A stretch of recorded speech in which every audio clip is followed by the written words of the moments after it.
world of cable news screaming and social media echo chambers, it's easy to lose the signal in the noise. Every day, policy is debated, votes are cast, and your tax dollars are spent. We cut through the headlines to bring you the critical context you need, focusing on what's really going on in news and politics. Welcome to the Analytical Iowan Podcast. This is your daily dose of fact-driven politics. Let's analyze today's news.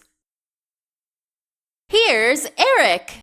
We are back here on the Analytical Iowan Podcast. It is Saturday, November 8th, as you are listening to this.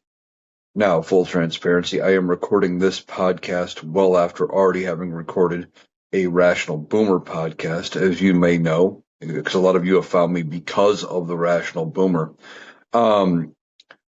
I guest over there quite often, and I did again, and that is going to actually air tomorrow. So I just got done recording a podcast for the future, and now I'm going to record the current podcast. I'm going to cover a lot of the same things in this episode that I am going to be covering in tomorrow's episode of the Rational Boomer, except I don't have Mike to play off of with this. You're just going to get my take on what is going on. Now, we got a lot to talk about. There have been some small changes in the way things are going with this government shutdown, and of course, with everything going on in the world of news and politics. So let's get into it. So what has changed with the government shutdown? Well, we are now in day 39 of this government shutdown. 4 days longer than the longest government shutdown in U.S. history.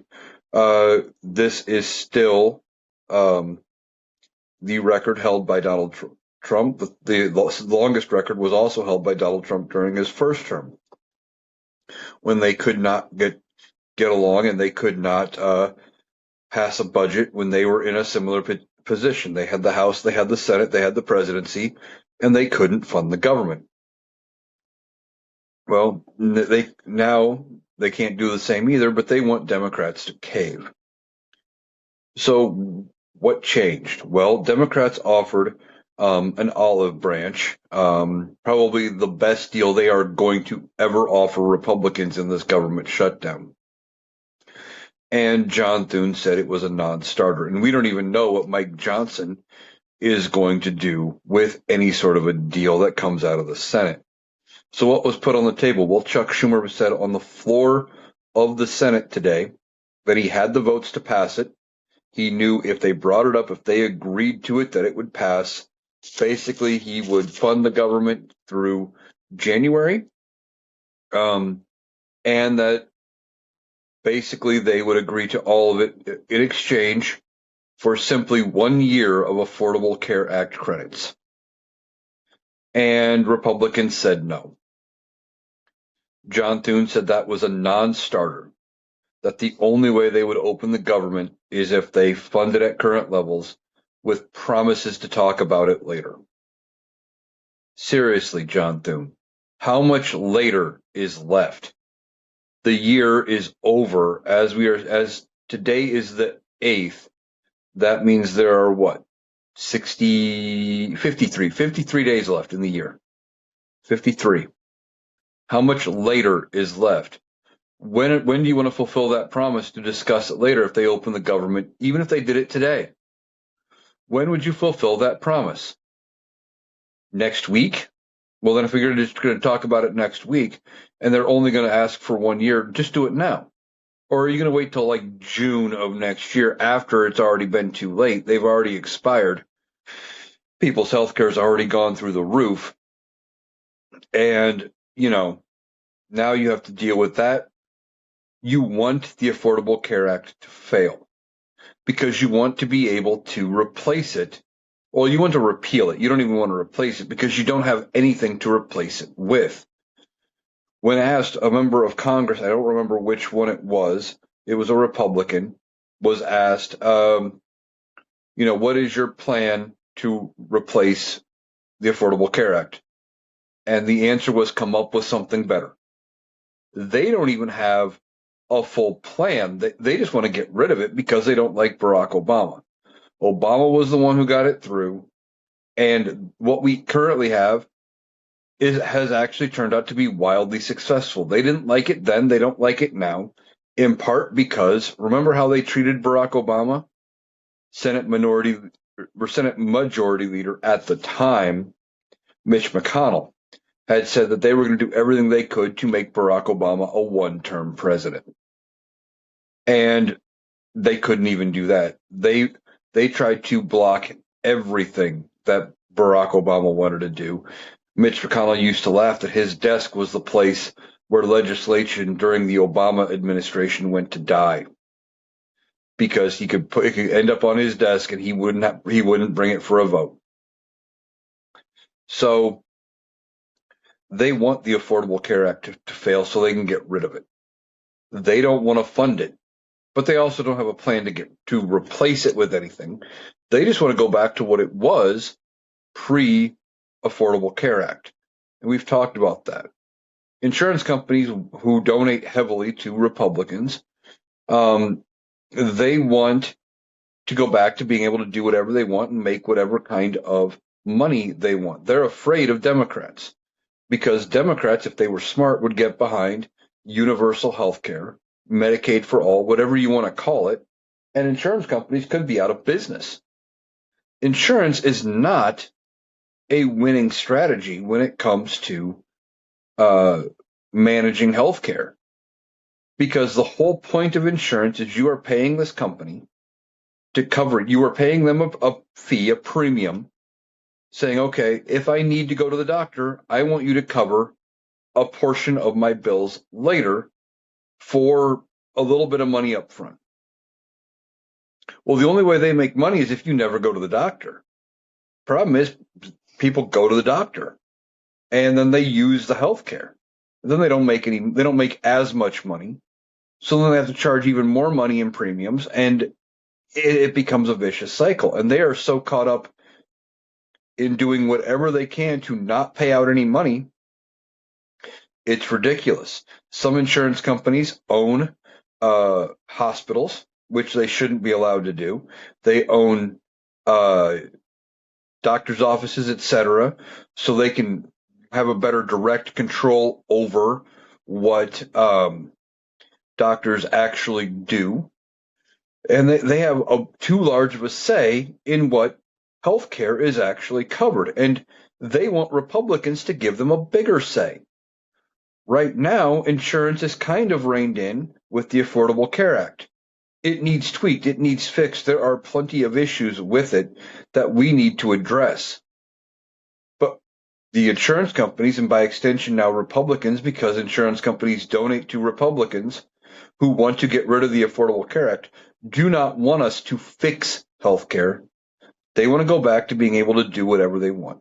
Some of the things that used to happen before the Affordable Care Act changed anything is it used to be you turned 18, you were no longer allowed to be considered a dependent on your parents' health insurance.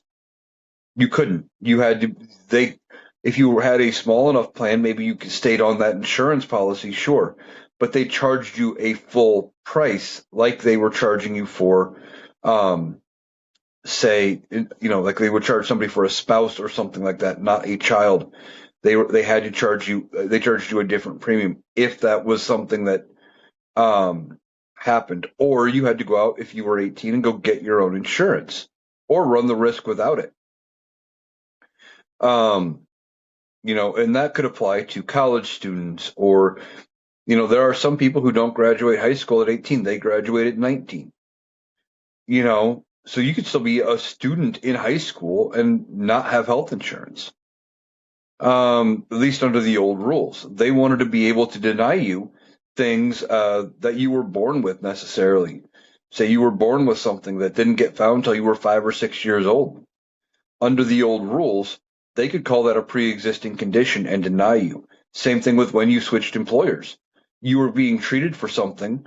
It used to be that insurance companies didn't have to cover you because they don't actually want to pay out any money to actually make sure you have health care. Insurance companies just want to make profit. And that's what Republicans want us to go back to, because they don't have a plan to replace the Affordable Care Act. It is just let insurance companies do whatever they want. Okay, so Democrats offered 1 year extension of the Affordable Care Act subsidies. 1 year. And it sounded like nothing else other than 1 year and funding the government through January, and I think certain sections of the government would get funded for a year. I think they were going to go along with that idea coming out of the Republican Party. And guess what? They shot it down. They didn't want to hear it. Said it's a non-starter. Okay. So where do we go from here? Well, Democrats just proved that Republicans own the shutdown, that they're not serious about negotiating, and they didn't even realize they walked into that trap. So now the pressure campaign is probably going to start in earnest from Democrats. Now, Donald Trump is down at Mar-a-Lago this weekend. He told Senate Republicans that they should stay in town and keep working. But then he leaves town. He goes to Mar-a-Lago, probably going to go golf, things like that. It's probably getting too cold for him in D.C. Got to go back someplace warmer. But they're going to be working over the weekend. It sounds like they have plans to actually be negotiating. Maybe they'll come up with something. But there's going to have to be some cracks forming in the Republican Party in order to get anywhere. And it's going to have to start by turning against some of the leadership. There's already cracks forming, though, when you look at how Senate Republicans are handling Donald Trump and his demand for getting rid of the filibuster. Now, they could get rid of the filibuster. The filibuster is that rule that requires 60 votes, a supermajority, to end up passing anything in the House. Well, basically, you have to end the debate and move it forward. Once you agree to end debate, you don't need 60 votes anymore to pass the legislation. You just, I believe, need a majority. It's just to get it to that point. Otherwise, debate effectively stays open. Well, Donald Trump wants that gone. He wants them to do it, move on, pass his bill, and pass this Republican resolution to get the government back open, because he wants the win, and he thinks it's going to make him look like a tough guy for not caving, and that's all he cares about is his appearance. Well, as they're dealing with it, Senate Republicans are saying, fuck you. We're not getting rid of the filibuster. Now, why wouldn't they want to get rid of the filibuster? Because they see the writing on the wall. They see what would happen. And not only that, I think it was House Speaker Mike Johnson who was talking about it, had said that with getting rid of the filibuster, if Republicans do it, sure, they win temporarily. But I think they know that their priorities are not a winning strategy right now with the American people, because they're talking about 26 and 28 having Democrats being in power. Well, if you're passing winning legislation and you're passing things that help everybody, you would think the voters would vote you back in. But they're worried about not getting voted back in. So must mean what they're going to do is not going to be good for the American people. But beyond that, when he was talking about it, one of the things they said is they could pass whatever they want. If the Democrats were in charge with a Democratic president, they could pass whatever they want, including statehood for Washington, D.C., and statehood for Puerto Rico. And they said when that happens, Republicans would never win again. Probably true. Both areas would vote heavily blue. I don't know how the House would shake out, depending on what they did with that, if they changed the number of representatives in the House when they added in 2 new states. Because right now it is capped at 435. But they could pass anything they wanted and maybe change the number to 535 or something like that and reproportion the entire country. But Puerto Rico and Washington, D.C. would get a number of representatives based on population, and they would each get 2 senators. That would change the math in the Senate for anything getting through. But more than likely, all 4 would go Democrat. more than likely. And Republicans are scared that they would never have power again if that happens. That is just one of the things that they are worried about for getting rid of the filibuster. If they get rid of the filibuster, it is something Democrats could do. Would they? I have no idea, but it's something they could do. So, Senate Democrats offered their best possible plan. Okay, now we'll see if any sort of negotiations in earnest actually happen. Now, some people in the Senate were saying they could have a deal and the government could be open by as early as middle of next week. That'd be great. That'd be a good thing. Only if the Democrats get something out of this government shutdown. If they come out of this government shutdown with nothing, which I think they were worried in part that that is exactly what was going to happen. When I was talking to Mike, the Rational Boomer, on what will be tomorrow's Rational Boomer podcast, we were talking about the fact that some Senate Democrats were talking about caving on the government shutdown. Well, they won in the midterm, or they won in the off-year elections. They just had all that momentum that they proved their point. Maybe it's time to get out, to open the government back up and move forward. But by offering them this deal, this best case deal of 1 year of Affordable Care Act subsidies with promises to discuss longer term solutions and opening the government till January. All that does, and when Republicans didn't take it, it just proves that Republicans aren't serious about actually, opening the government or coming to a deal. Now, all Republicans keep saying about that is it's a non-starter, that they want to open the government first and then they will have those discussions. Well, right now, this is where Democrats have the power to force them to have the discussions. Once the government's open, there's no fire under their feet to actually do that. So I think this just proved to any of the holdouts that were thinking about wavering in the Democratic caucus that definitely the Republicans do not feel like negotiating at all, that they're not serious about opening the government. Okay, so yesterday we were supposed to have a payout to the SNAP program. We were supposed to have a full fund of a month's worth of SNAP benefits by the federal government because we had a judge in Rhode Island direct the Trump administration to fully fund the food stamp program and to move money around if they had to make it happen.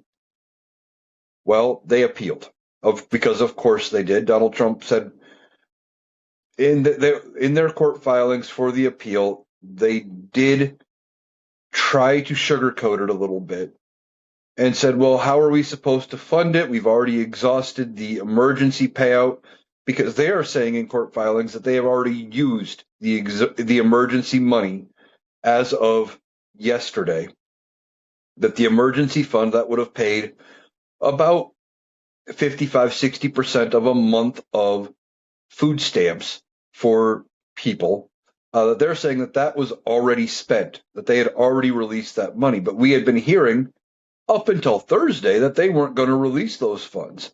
Donald Trump himself had been saying, well, the government needs to remain liquid. We need to have access to money, and all of these things. So which is it?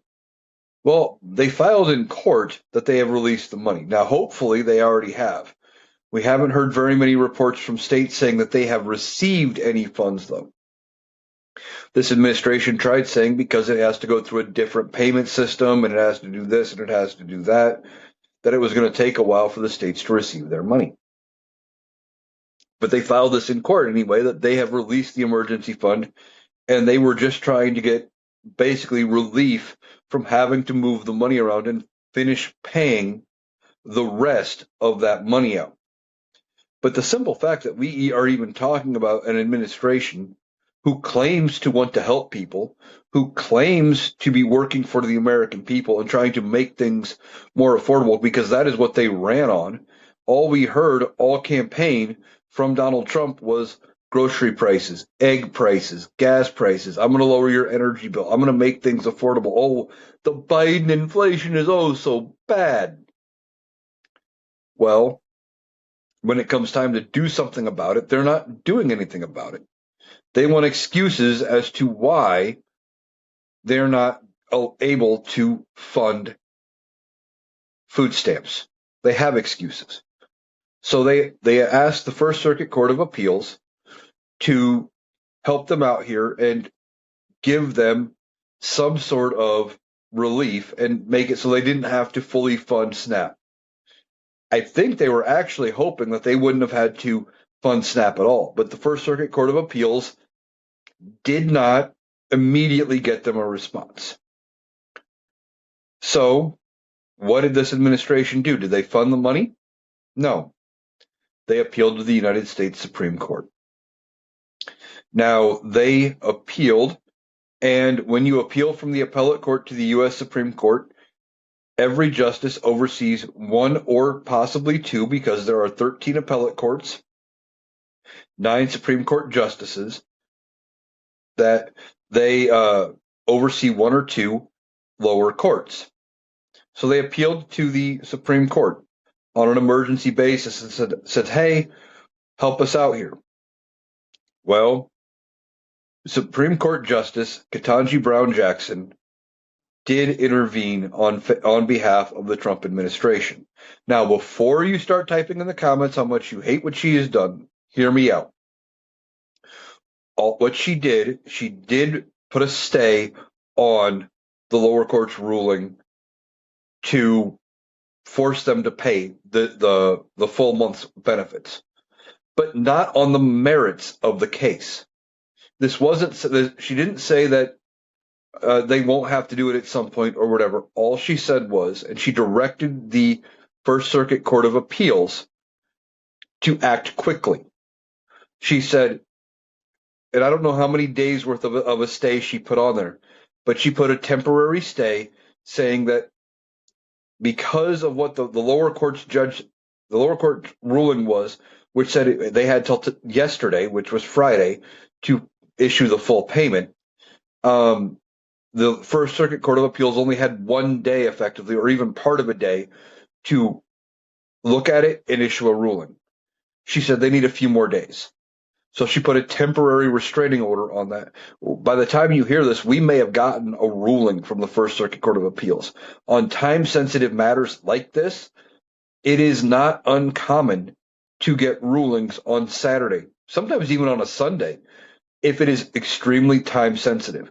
So she told them, act with quickness, act with dispatch, make it happen, and come up with a ruling here. But she understood that one day was way too quick for them to actually come up with a decision. And on that logic, I don't fault her. Okay, she wasn't looking at it saying, "Well, no, we don't need to feed people." She admitted we do, but she also said when you're answering a major legal question like this, you have to have a little bit of time to do all of it, because everything in the process takes a little bit of time.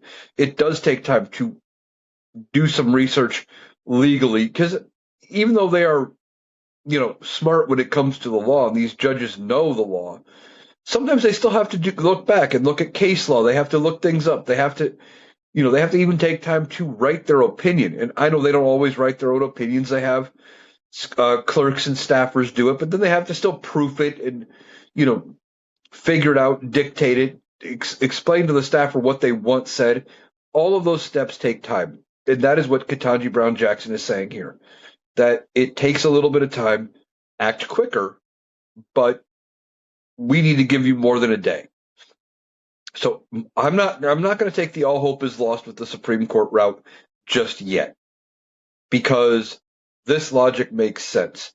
Now, one of the things, again, that I discussed with Mike the Rational Boomer was that could she have been giving them this couple days to save it from going from the full court of the full Supreme Court, where the Republican leading justices, three of which that were appointed by uh, Donald Trump, where they may have given him some leeway, some flexibility, and actually sided with him and said, "Yeah, you know what? We're just gonna go ahead and say no, you don't got to pay that."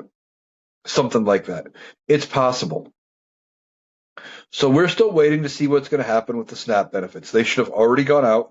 We shouldn't even have this discussion. And the fact that we are dealing with an administration who is trying to find legal ways to not pay out SNAP benefits is ridiculous. And they want you to believe that Republicans are the ones that want to feed people. But there's a problem with that. Democrats brought forward a measure that would fund the food stamp program through the government shutdown till they come to a deal. Okay? Guess what happened? They asked for unanimous consent in the Senate, and a Republican shot it down. It wasn't a Democrat, it was a Republican. So they couldn't even get that passed. They couldn't even pass something to feed people at this point. Now we have Christmas and Thanksgiving coming up, and people are going to want to eat. They need to eat anyway, but we've got major feasting holidays coming up where people are going to want to spend a little bit better money, get a little better meal for their loved ones, etc. And I can already hear the MAGAs in the comments saying, well, if you're on food stamps, you shouldn't be able to afford a big meal like that. Well, for a lot of cases, the meal itself isn't as expensive depending on what you do. Because, like, if you're just doing turkey, turkey is relatively cheap. It's not about the actual cost. It's about getting the ingredients and just even being able to afford getting the food itself. And maybe they scrimp a little bit and they eat some cheaper meals. Maybe they have nothing but ramen for a week to be able to afford to get the bigger meal. And if you cook it right, I know for a lot of the places, a lot of the years when I've done Thanksgiving dinner, I've had leftovers for days. And maybe that's part of the plan for some of these people is that, well, yeah, we're going to spend a little more money, but we're going to eat on it for 3 days. And we're going to stretch that meal out for quite a while. So they're going to have to come up with some solution here. And they're going to have to get the food stamps paid out. They're going to have to get people their benefits. But remember, it's not the Democrats that are holding everything up. It's Republicans. All of this could end up getting dealt with if Republicans would just actually negotiate. Democrats offered them an off-ramp. They said no. It was a non-starter. And now we are dealing with the fallout. One other thing with this Supreme Court case and this decision from Ketanji Brown Jackson, with her giving the lower court a few extra days to come to a ruling, the appellate court, it may not matter. Like I said, the Senate is there over the weekend. If they come up to some kind of a deal, they could end up opening the government back up and fully funding the STAT program, and it wouldn't matter. Now, I think any sort of funding plan for opening the government is going to also include, I would assume, that they are going to make sure that everybody gets a full payout for November, and they restock the emergency fund that was used, if it was illegitimately used, like the administration said in those court documents. All right. So beyond that, we have one of the other big issues going on right now, and that is with the House being gone, you have Representative Grijalva not being able to be sworn in. Mike Johnson has used every excuse in the book, and he has come up with every reason to not swear her in. And there's only one reason, realistically, why he doesn't want to bring her back or bring the House back and swear her in, and that has to do with the Epstein files. Now, there is a discharge petition on the floor of the House of Representatives. And if you don't know what a discharge petition is, effectively, a discharge petition will force a vote on anything. Any bill can be brought forward with a discharge petition. This would go around House leadership right now, which is Republican with them having the majority and Mike Johnson being Speaker. He doesn't want to bring this bill for the vote on the Epstein files to force the DOJ to release the files out for a vote. He doesn't want to do it. He doesn't want to bring it out for a vote because he's afraid of actually going on record one way or the other when it comes to the Epstein files. Why?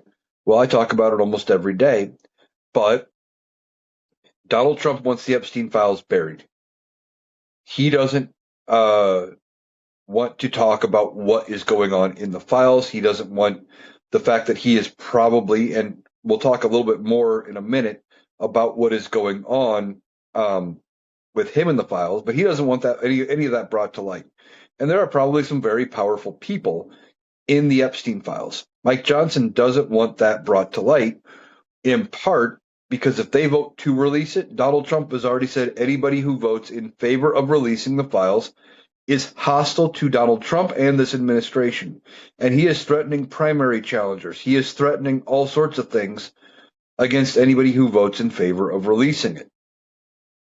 But see, here's the other problem. Donald Trump ran when he was grasping at straws on trying to figure out something that would actually get him elected. He ran on a campaign of releasing the files. And now his voters expect it. MAGA wants the files released, but they want them released in part because they have been told for years, that there are nothing but Democrats and left-leaning people in the Epstein files.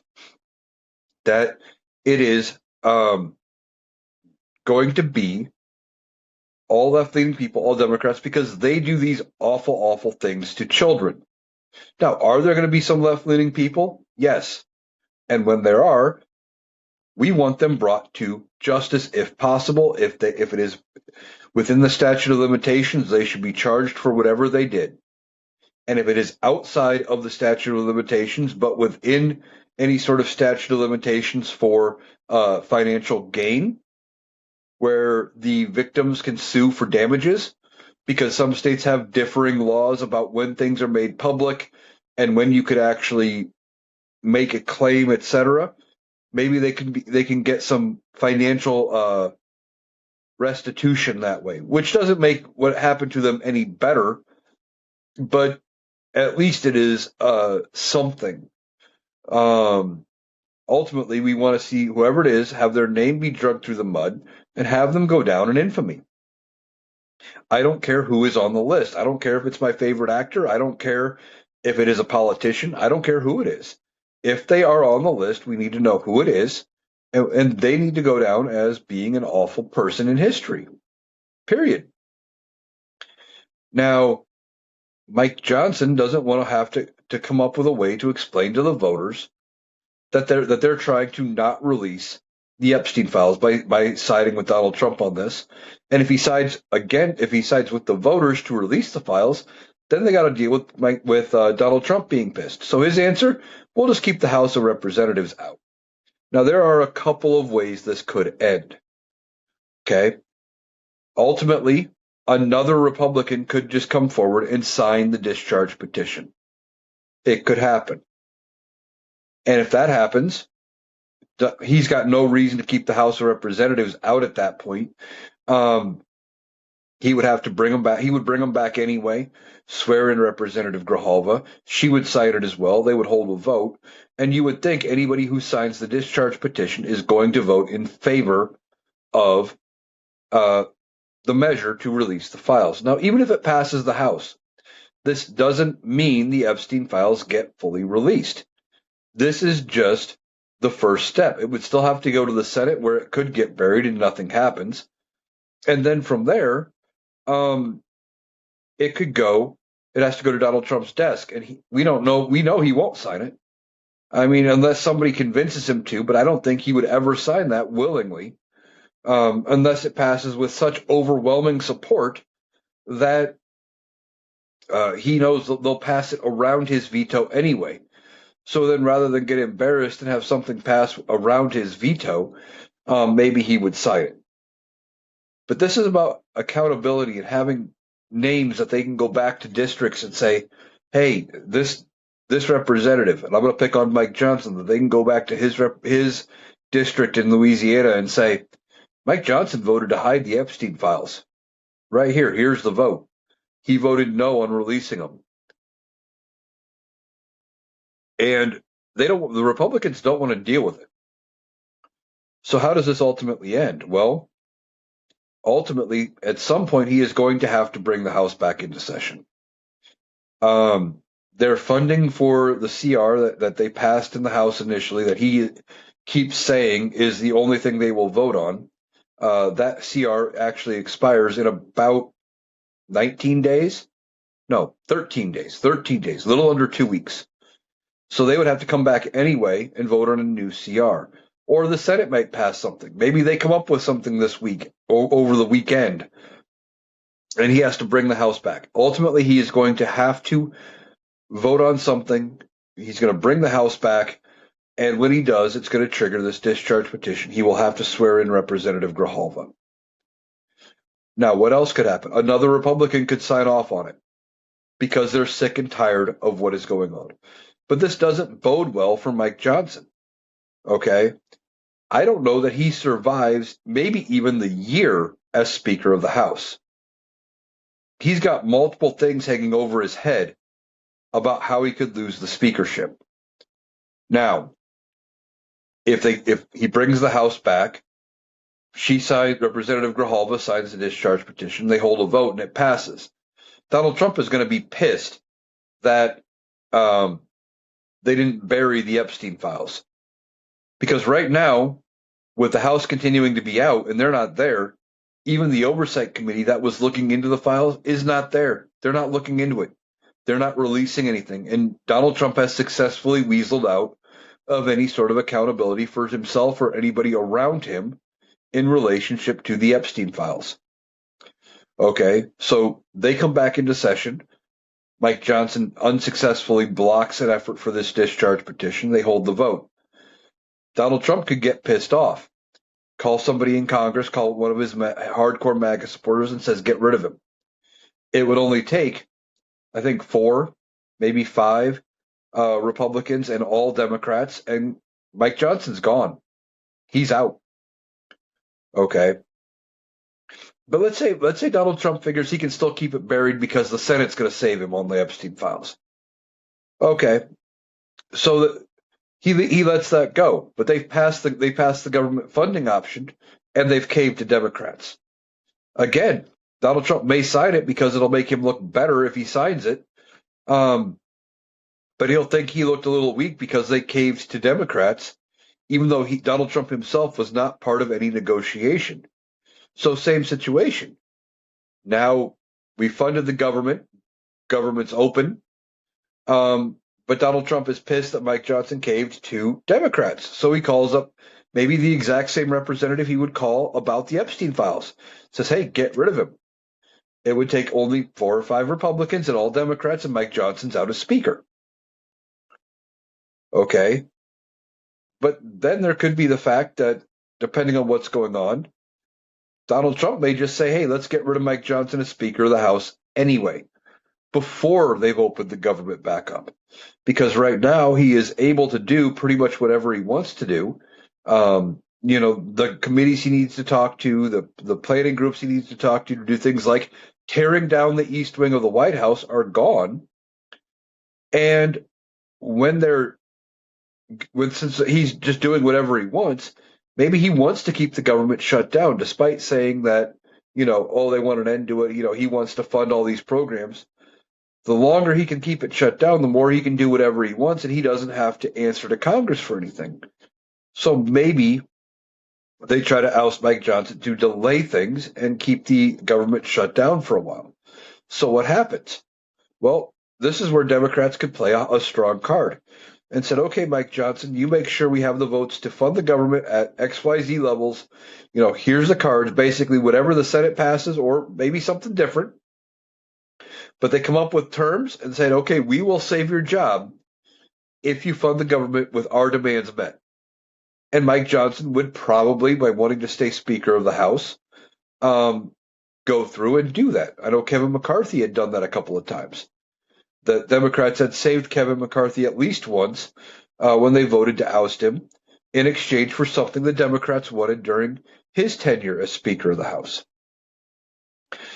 So that's another option. But then you also have the fact that Marjorie Taylor Greene is going to be calling for a vote to remove Speaker of the House Mike Johnson. Well, gee, he may go not because of something he did to piss off Donald Trump, but because of something he is pissing off his own party for. And again, it would depend on where they're at with the government shutdown fight and what's going on there as to whether or not the Democrats save Mike Johnson. Maybe they do, maybe they don't. It would depend if they can use Mike Johnson to actually fund the government and get some of their priorities met. And if they can get their priorities met, maybe they save him. If they've already funded the government and they don't need him, he has given them no reason to save him as far as being Speaker of the House. Especially with what he is doing right now with keeping the House out of session, etc. There's no reason for them to come up and protect him. So what could he could be out as Speaker as early as next week, maybe, if they funded the government. Democrats hold a lot of power over Mike Johnson as far as being Speaker, and he doesn't even realize it yet. All right. Now, one of the things why we know Republicans are scared about what is going to happen in the midterms, this last election on an off-year election scared the hell out of Republicans. Now, how do we know that? Well, look at what people like Steve Bannon are saying. Steve Bannon was at a meeting of Republicans here recently, and he basically said after the election that they need to do everything in their power, that their sole mission should be to win as many seats as they can and hold the House and the Senate in 26 and 28. And if they don't, they could end up in prison. That there were going to be people in the room he was talking to that would go to prison. Now, Steve Bannon had gone to prison before for lying, not for lying, for failing to answer a government subpoena, a congressional subpoena. And I believe Donald Trump had actually given him a pardon. But doesn't matter. Thing is, Steve Bannon's right. They could end up going to prison, but what is he worried about? Well, a couple things. If the Democrats take over in 26 and they have momentum going forward, it would help propel them into 28 to win. If they win in 28, where they have a Democratic president, a decent attorney general, not a Merrick Garland, somebody who's willing to say, well, no, this isn't just a political issue. We need to go after actual criminals here because there's criminality in some of the things they are doing. With the way ICE is going, with the destruction of the East Wing, with just a lot of things this administration was doing, that there are problems with the way things are being handled, that they need to turn around and say, okay, these people are criminals and we need to deal with it. So he's worried about that. But why is he worried about losing the midterms and potentially being held criminally liable? Well, because of a couple things. One, if the Democrats hold one or both chambers of Congress after the midterms, there is going to be congressional investigations. Okay? Those things are going to happen. And things are going to be brought to light. Remember how much we found out about January 6th, about the planning of it, about the staging, about all of it, thanks to the J6 Select Committee. And those things are going to come to light thanks to congressional investigations by Democrats if they hold one or both chambers of Congress after the midterms. And that could affect how Republicans do in the 2028 general election. If there's a large outcry for these people to be held accountable and face criminal prosecution, that could set up a Democrat potentially winning. Now, I think a Democrat's going to win anyway because of everything going on. You have Donald Trump wrecking the economy. Everything's going to shit. And all of the things that this administration is doing that nobody thought was going to get this bad this fast. I really thought there was going to be some congressional guardrails, that they weren't going to let him do all of these things, and then say, hey, wait a minute, we could always remove you. I thought they were just using him to get themselves elected, and that they would kind of keep him on a shorter rope, and they haven't yet. Well, when these decisions come forward and we find out what's all going on with the midterms, it could lead to Republicans losing even bigger than they might have without any of that coming forward, going into the general election. Then again, leading into criminal investigations and actual charges when we have a decent attorney general. Because remember, Merrick Garland didn't assign Jack Smith to look into any of Donald Trump's criminal behavior from January 6th until after public outcry because of the J6 Select Committee. And when that all happened, then they came forward and people were mad and everything. He's like, okay, well, maybe I should assign a special prosecutor. So then we got a special prosecutor, and within 10 months, they had charges filed and they had cases going to court. If you would have done that right off the bat, well, we wouldn't be dealing with Donald Trump now. And there probably would have been sitting members of Congress that would have been charged then, that we're now still dealing with. Now, ultimately, what happens with this, Steve Bannon is saying that they could be facing criminal prosecution. The other thing coming out of it is, as they are looking at everything, okay, you have them doing these a select committee or something. They're doing all these investigations. Okay, sure. Pam Bondi's the attorney general right now. She controls the DOJ, and they're not going to be charging anybody in this administration with a crime. Just not going to happen. Donald Trump wouldn't allow it. So you think they would get a pass. Here's the problem. Depending on what comes out from these investigations from democratically led committees, if they take the House and the Senate, like I think they could, it could end up being a situation where maybe there were some state laws that were broken, or they point some state investigators in the right direction to open their own investigations. And suddenly you are dealing with state level charges, especially when it comes to ICE and how ICE is operating in their jurisdictions and willingly breaking the law, etc. You have a government agency who doesn't seem to care about giving people their due process, their legal constitutional rights. And I can already hear the MAGAs in the comments saying, well, undocumented immigrants don't deserve due process. But you people are dumber than a box of rocks, because how do you determine if somebody is an undocumented illegal immigrant? If you don't give them an opportunity to defend themselves before an impartial judge and show that they are a citizen, maybe they're not, maybe they have a green card or not. Who knows? But how do you know until they have a chance to defend themselves and answer for the charge of being here illegally? That is what due process is. I think some of them actually believe due process isn't some kind of a thing when it comes to the legal system. They might think maybe it's some kind of a bank account they get access to, something like that. I don't know. Some of these people are not the brightest when it comes to what they believe. But ultimately, I think if there are federal, congressional hearings into what is going on with this administration, it could lead to state charges. And maybe Steve Bannon is worried about that when it comes to losing the midterms. He's also probably worried about, all of it coming to light and public opinion really turning against the Republican Party going into the 2028 general election.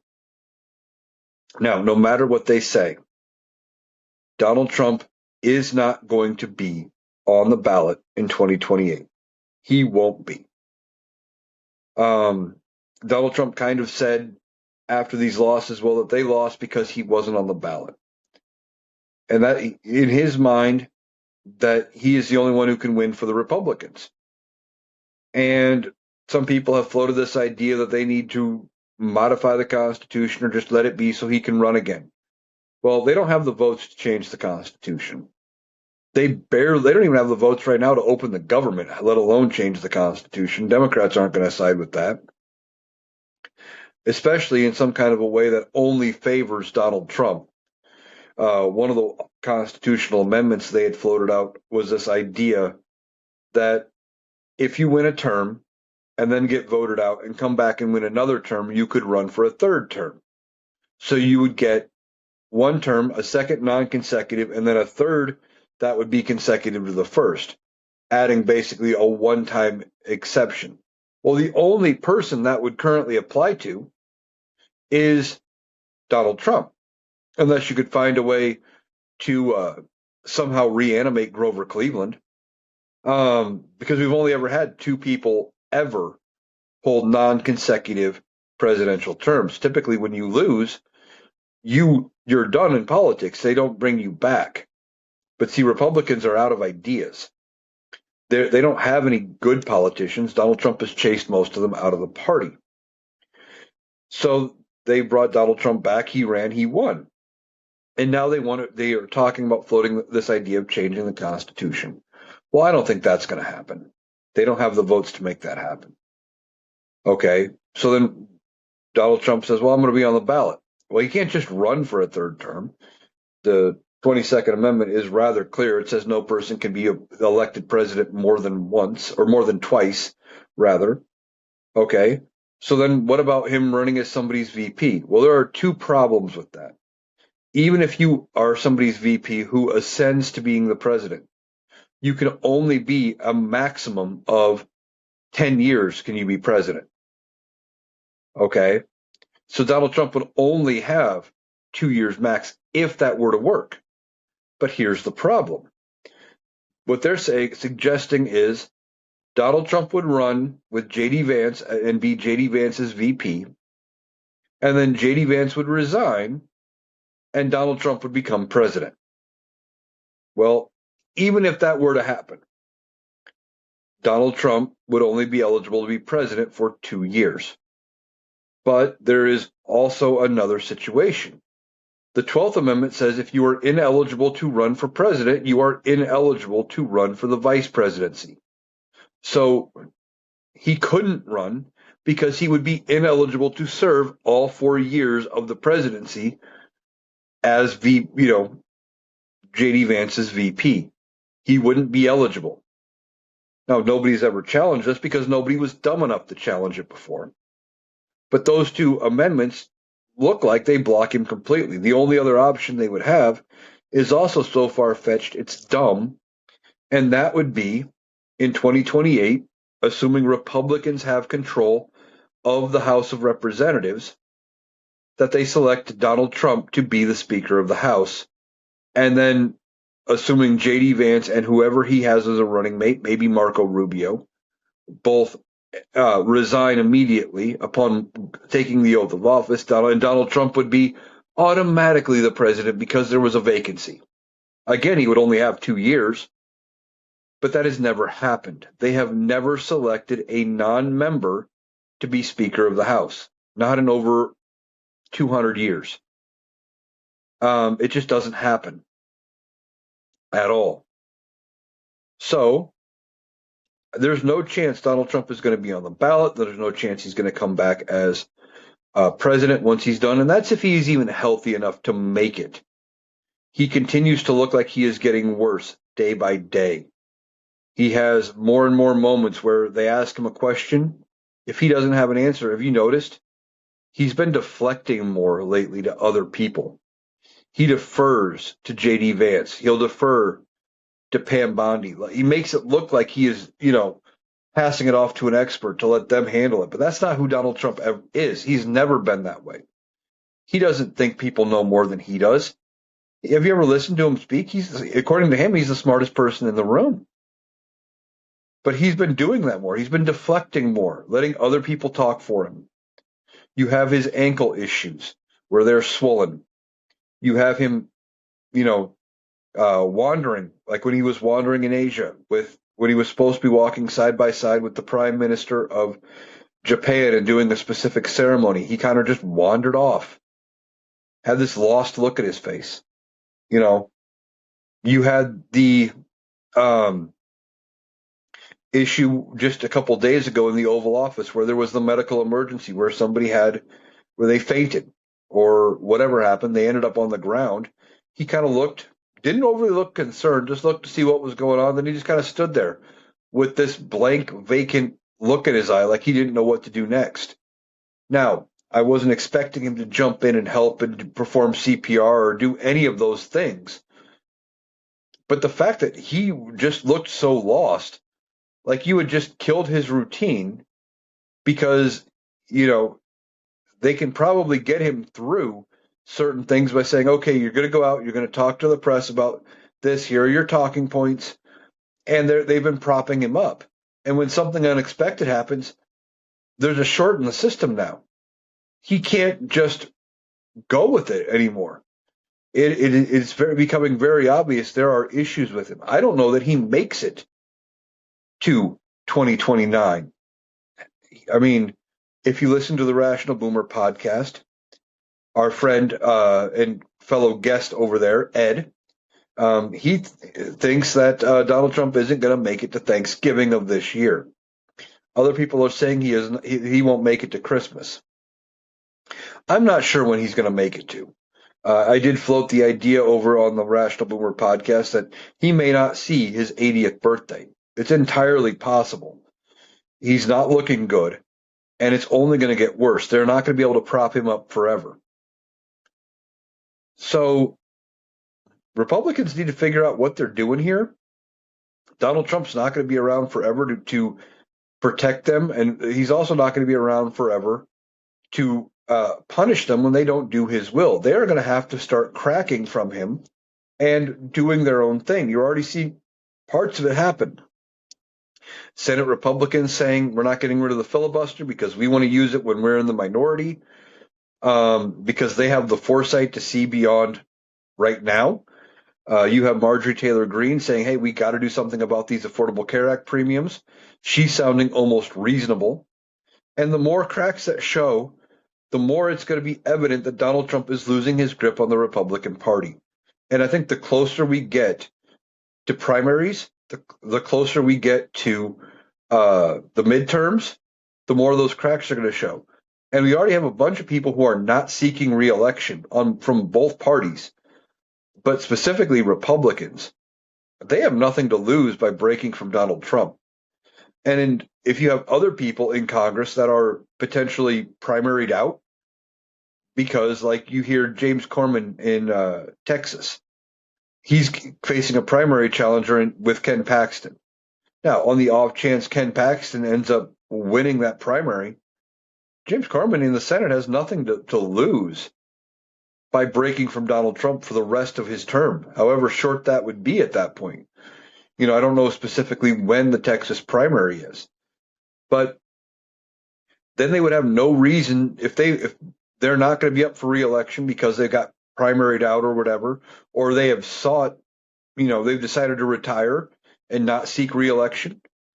They have less reason to protect Donald Trump because he can't affect them really in the private sector, not to the level that he potentially could by affecting whether or not they get reelected. Okay, so that's going to do it for the Analytical Iowan podcast. I'll be back tomorrow with even more to talk about. We may have a breakthrough because the Senate is still in town. They are actually working through the weekend, I think, for the first time since the government actually got shut down. And as this goes on, I'll just continue to bring my analysis through and talk to you about what I see going on. But don't forget to also check me out tomorrow on the Rational Boomer podcast, where I am a guest. I actually recorded that on Friday night. So if some things have changed between now and tomorrow, I guess you'll know more than I did when I recorded the podcast. But encourage you to check it out over on the Rational Boomer, where I guest starred tomorrow. And at some point, I will probably have Mike the Rational Boomer here as a guest appearance on this show as well. Just got to figure out when I want to start doing that and making sure I can make it all fit into my schedule as I get everything going with the podcast. But I want to thank you for taking the time to join me today. I hope you have a good day. We'll be back tomorrow with even more because there's always something to talk about.